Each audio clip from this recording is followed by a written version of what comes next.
akong pagababaron nga akong balak nga nagduluhan. Ang Ginoo maoy akong pastor. Ang Ginoo maoy akong pastor, wala ako magkinahanglan.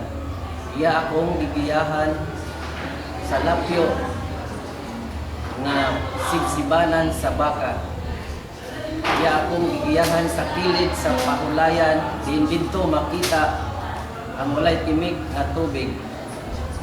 Ipabalik niya ang akong kalag aron sa pagsubay sa matarong nga dalan.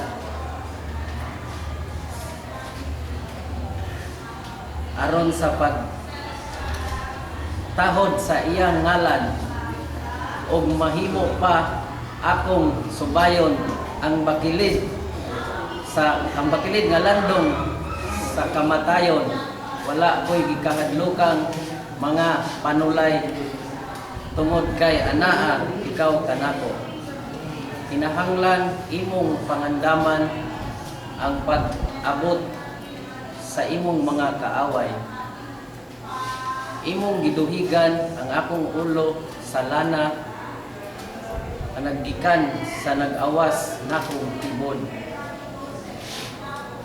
Ang matuod nga kaayuhan sa akong kinabuhi mao ang pagsulod sa panimalay sa atong Ginoo hangtod sa kahangturan.